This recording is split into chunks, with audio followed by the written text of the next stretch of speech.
ahora, con mucho gusto, saludar a mi compañero y amigo Ricardo Sevilla, quien desde anoche, bueno, desde ayer por la tarde, por la mañana, tarde y noche, ya muy noche, exhibía pues esta ministra presidenta ya en un momento pues difícil, fuera de control, haciendo incluso llamados a la sublevación. Querido Ricardo, te saludo con mucho gusto. ¿Cómo estás?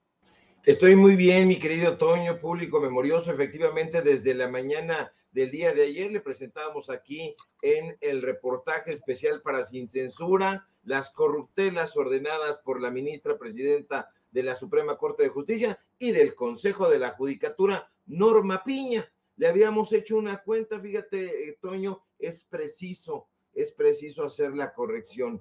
Habíamos hecho aritmética elemental, aparecieron otros números en los contratos. Le habíamos hablado a usted sobre 150 millones de pesos que a través del Consejo de la Judicatura habrían pagado por el mantenimiento de un software ahí en el Consejo que preside Norma Piña. Le habíamos dicho 150 millones de pesos. Aparecieron otros 21 millones de pesos, Toño. 171 millones de pesos fueron lo que se pagó. Qué barbaridad, no te lo puedo creer. Es que esta fue la investigación especial sin censura de nuestro queridísimo Ricardo Sevilla. Ayer, disculpe la palabra, nos encabronábamos por pues todas estas chicanadas, estas cochinadas en el Poder Judicial de la mano de la ministra Piña.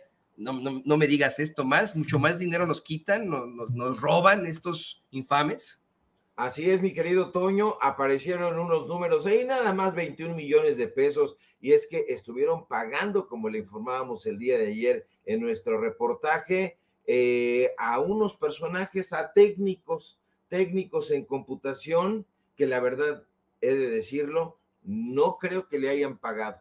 Estaban diciéndonos, a lo mejor firmaron ahí sin darse cuenta, a lo mejor este brazo derecho en el Consejo de la Judicatura de Norma Piña, a lo mejor estampó ahí su firma y no percibió que se trataba de tantos millones de pesos. Pero debo decirle algo, no es así. Esto no es un descuido, esto no es una omisión, esto es maldad pura y robo en despoblado de parte de la gente, de la cúpula dorada que compone el Poder Judicial de la Federación. 171 millones de pesos por la manutención, el mantenimiento, mejor dicho, el mantenimiento de un software que ya habían comprado por cifras millonarias. Pagaron por hora, entre 4,000 pesos y 10,000 pesos por hora. O sea que nosotros estamos, pues no sé, en un país muy extraño, en donde no habitan los ministros, los magistrados, los jueces, todos estos juzgadores. Es completamente absurdo e increíble, porque no damos crédito al plantearle a usted pues estas interrogantes. ¿Qué demonios está pensando Norma Piña? Bueno, pues lo acaba usted de escuchar, Toño, así que efectivamente, pues entrémosle al tema ya, si me lo permites. Decías hace un momento, citabas una frase que, si no mal recuerdo, pertenece a Baltasar Gracián, el escritor y filósofo jesuita, no le gustaban a Octavio Paz los jesuitas, un jesuita aragonés. Baltasar Gracián decía, lo bueno, si breve, 2 veces bueno, y aún lo malo, si poco, no tan malo. Pero fíjese usted, la necedad y la malevolencia de Norma Piña no ha sido breve, sino larga y calamitosa.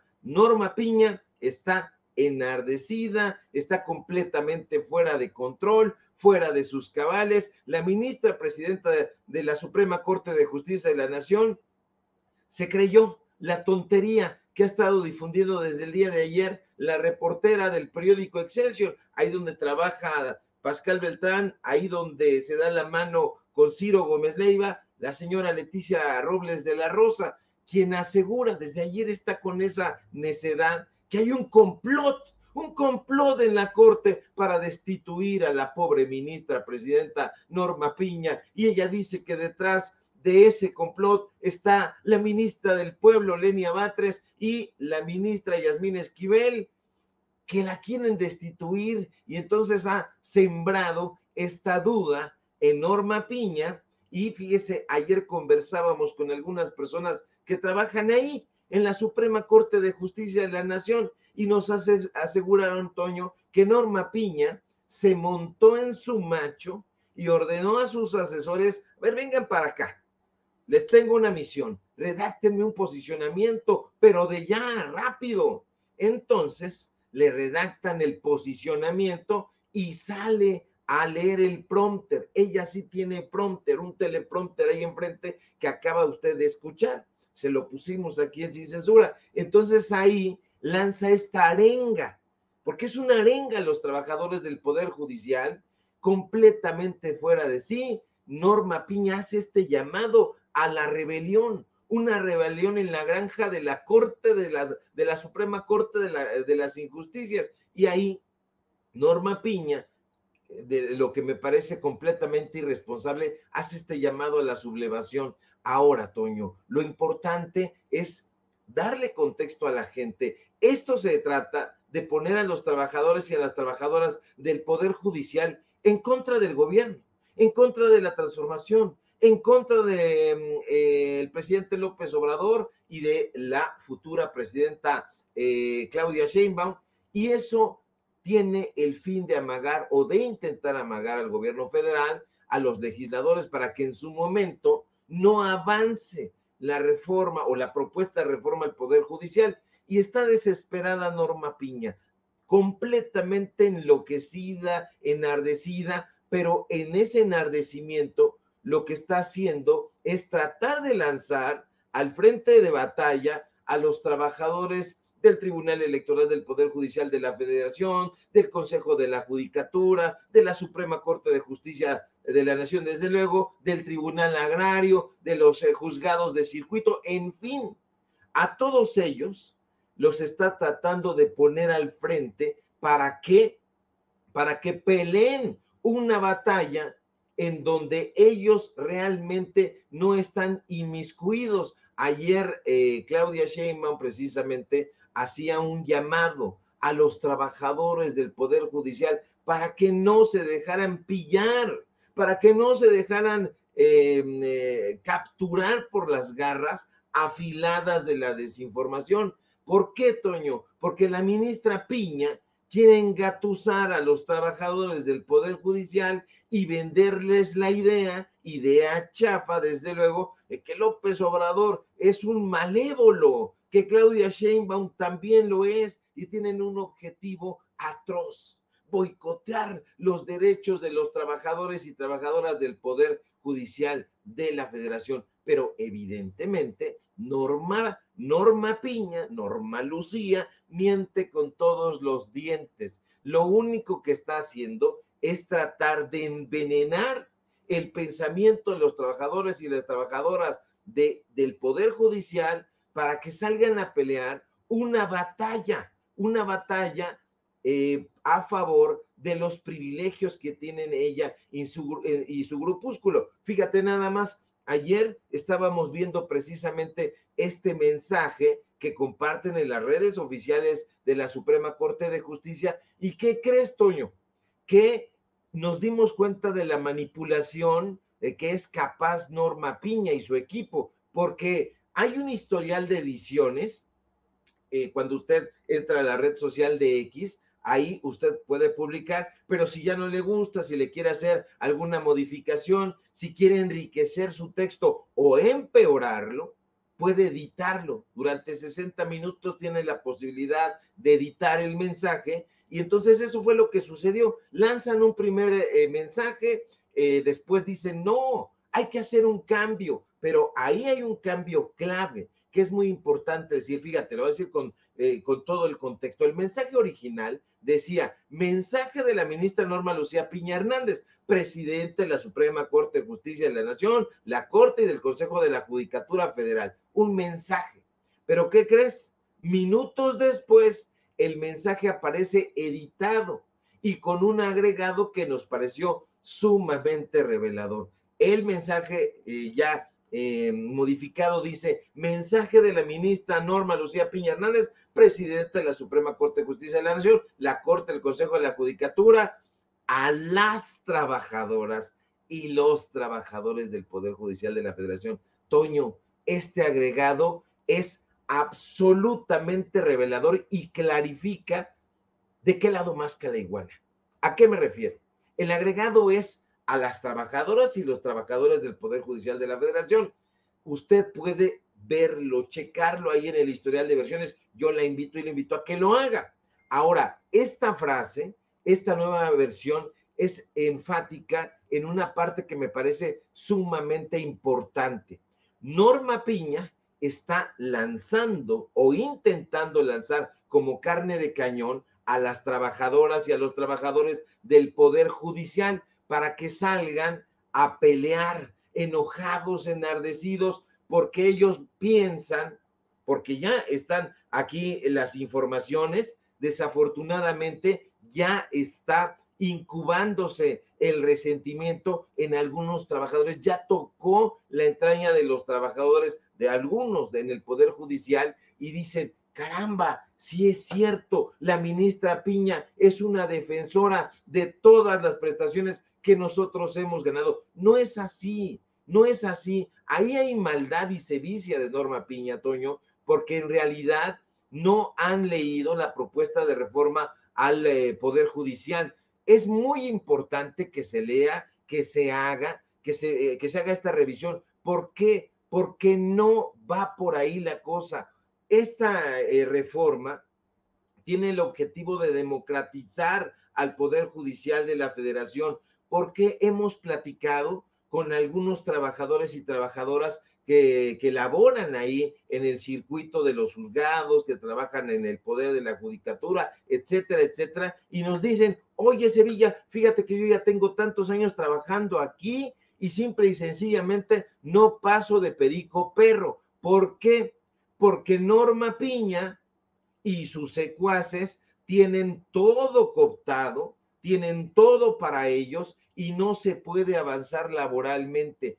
Bueno, esta reforma al Poder Judicial, entre otras cosas, quiere evitar ese tipo de cosas, que evitar el nepotismo, evitar el amiguismo, el compadrazgo, y que estos personajes se sigan enriqueciendo. Lo que está haciendo Norma Piña, Toño, es tratar de manipular el pensamiento de los miembros del Poder Judicial en las bases para que salgan y armen una sedición. Es importante informarle a ellos, a los trabajadores y trabajadoras, que no es así. Lean, por favor. De ahí la importancia de que no le crean a Adela Micha, de que no le crean a Loretito, de que no le crean a estos barbajanes que están tratando de tergiversar, porque ahí reciben chayote, un chayote que les puede dar la posibilidad de firmar ciegamente contratos de 171 millones de pesos. Así que, ojo ahí, mi querido Toño. Ricardo, la verdad es que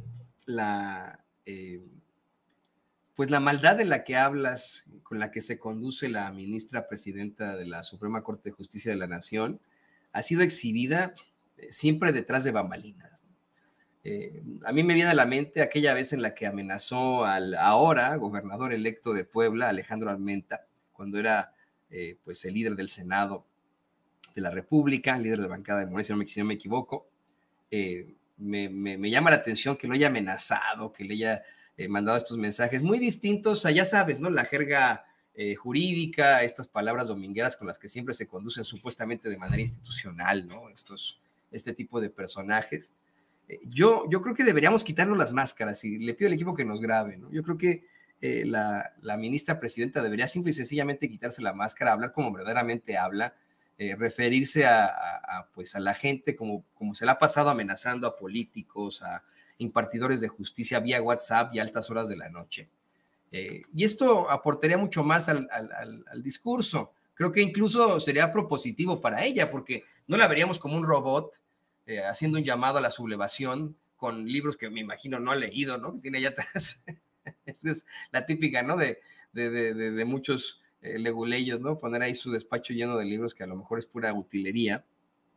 Creo que aquí tendría que quitarse la máscara y como habla ella, como ha amenazado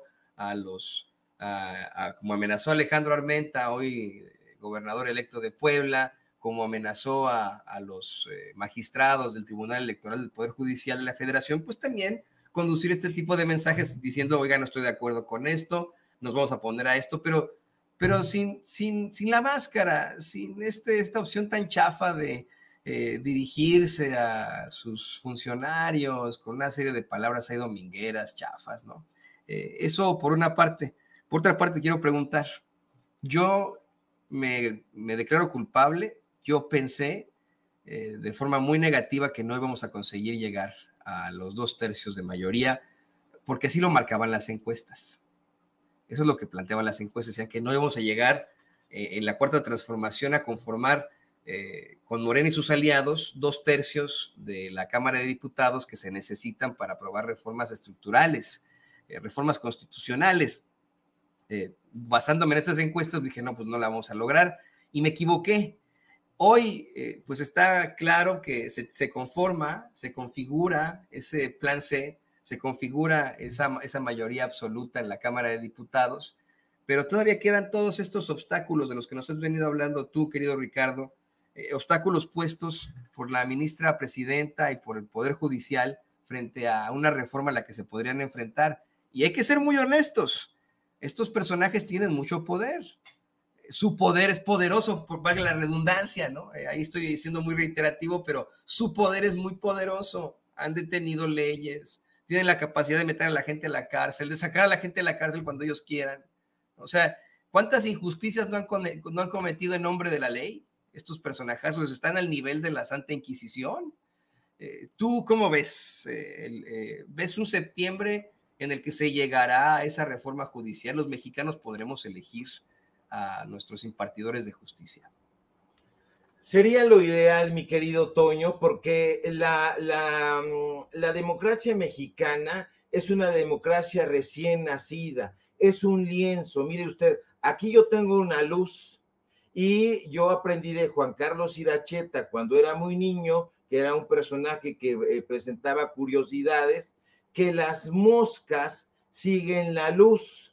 Aquí hay una mosca prieta, panteonera, está manchando esta luz, que es como la democracia. Entonces le llama la atención a esta mosca panteonera esa luz. Ya voló, por cierto, no le gustó que la señalara, porque así hacen. Ese tipo de moscas están tratando de manchar la democracia mexicana, que es un lienzo en blanco y que ahí está la luz. Entonces estos insectos buscan la luz, porque ahí, acuérdese usted que ya es su naturaleza.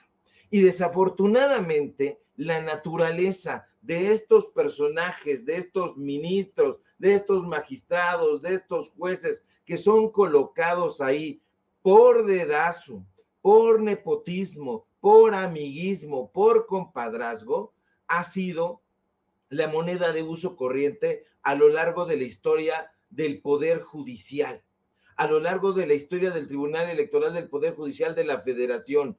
Ahora, han existido momentos clave en donde se ha destituido a todo el Poder Judicial, en la Suprema Corte de Justicia de la Nación sucedió. Intentaron hacer una limpia, pero después recurrieron a lo mismo. Y eso es lo que se pretende hacer hoy, que haya una reforma al Poder Judicial que ya está sumamente mosqueado, que ya está sumamente viciado, y que estos personajes, buscando el dinero, buscando la fortuna, buscando el enriquecimiento, van en pos de eso y olvidan el presupuesto original, que es cuidar y resguardar las leyes y hacerlas valer. Es el máximo tribunal del país y está secuestrado, está en garras de un personaje en este momento como Norma Piña. Hace de las suyas en la Suprema Corte de Justicia de la Nación y con datos duros se lo hemos comprobado. hace de las suyas en el Consejo de la Judicatura Federal, y se lo hemos comprobado con reportajes especiales, con datos, con papelito habla, como dicen aquí en mi barrio.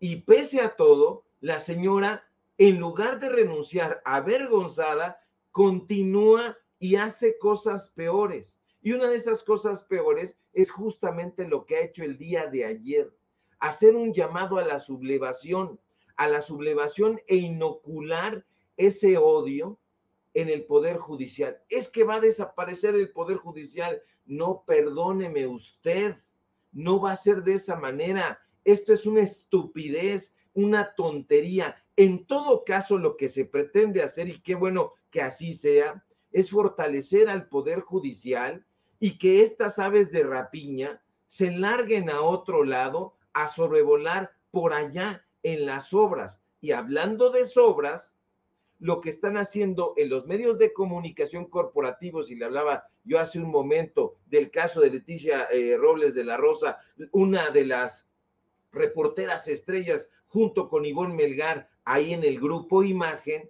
pues están siendo pagadas, hay que decirlo con todas sus letras, están siendo pagadas porque ellas reciben chayote en el Senado de la República, en la Suprema Corte de Justicia, donde se pueda, andan pasando la gorrita para que les pongan ahí. ¿Qué están haciendo en este momento? Se lo hemos dicho una y otra vez de manera reiterada, tratar de defender el bastión del Poder Judicial, no porque les importe la justicia, no porque les importe la defensa de las leyes en este país, no, les importa que es el último bastión donde les aflojan esta cantidad de dinero, los millones y millones de pesos en pautas publicitarias a sus medios de comunicación, en sobrecitos amarillos para que la vayan pasando mejor. Ese es el tipo de periodismo que hoy tenemos. El presidente López Obrador habló hoy sobre el periodismo otra vez. Eso no se puede considerar simple y sencillamente periodismo porque tiene que ver con el dinero, tiene que ver con los intereses económicos. Entonces, ahí ya nos está hablando de periodismo. Imagínense qué triste y desgraciado el panorama actual en este país, y que debe cambiar cuando volteamos al Poder Judicial y no tenemos auténticos juzgadores y gente que se comprometa a defender las leyes, sino simple y sencillamente personajes que son empleados de los poderes económicos, empleados de Ricardo Salinas Pliego, por ejemplo. Y volteamos al otro lado a ver quién nos puede informar al respecto, y nos encontramos que los periodistas están siendo pagados por estos personajes que son a su vez empleados. Es un asunto que se tiene que cambiar, y eso lo ha percibido muy bien el presidente López Obrador, y justamente por eso está impulsando ya desde hace tiempo esta reforma al Poder Judicial. Tu pregunta inicial, mi querido Toño, ¿lo conseguiremos ver próximamente? Mi vaticinio y mi deseo es que sí.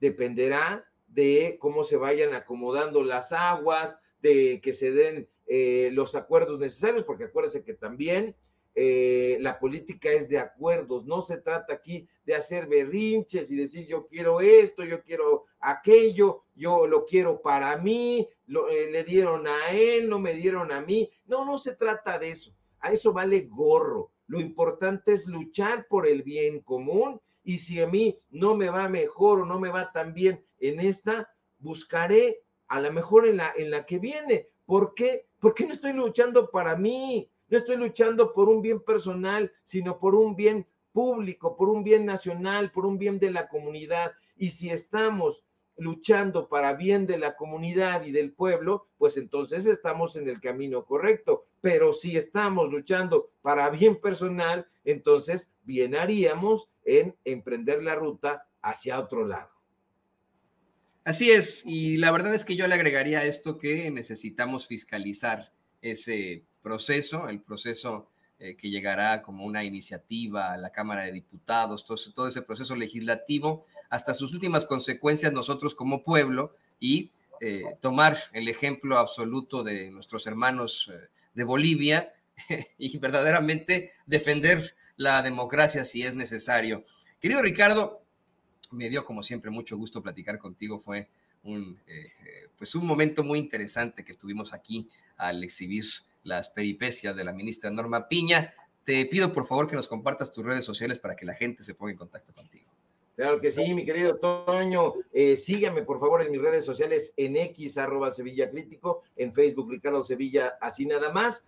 Síganos, por favor, también en Paralelo 24, en Los Datos Duros. Hoy tenemos informativo en punto de las 9 de la noche y, por supuesto, aquí en La Familia Sin Censura, donde somos orgullosamente miembros. Luz Helena González, la economista y exsecretaria de Administración y Finanzas de la Ciudad de México, será la próxima titular de la CENER. Bien ahí. El médico gastroenterólogo David Kersorivich, algo así, ya no me acuerdo, lo tengo en la memoria, pues que fue miembro, por cierto, de la Junta de Gobierno de la UNAM, será el próximo titular de la Secretaría de Salud. Raquel Buenrostro dirigirá la Secretaría de la Función Pública. Jesús Antonio Esteban Medina se va a la Secretaría de Comunicaciones y Transportes. Edna Elena Vega se va a la SEDATU. Rogelio Ramírez de la O continúa ahí en el barco de la transformación, sigue en la Secretaría de Hacienda y Crédito Público y estamos pendientes a la información. Mi querido Toño, te mando un fuerte abrazo, siempre cariñoso y con toda mi admiración. Un abrazo que va de vuelta. Muchas gracias, querido Ricardo, toda mi admiración. Ahí tiene usted al periodista y escritor Ricardo Sevilla, aquí en Sin Censura.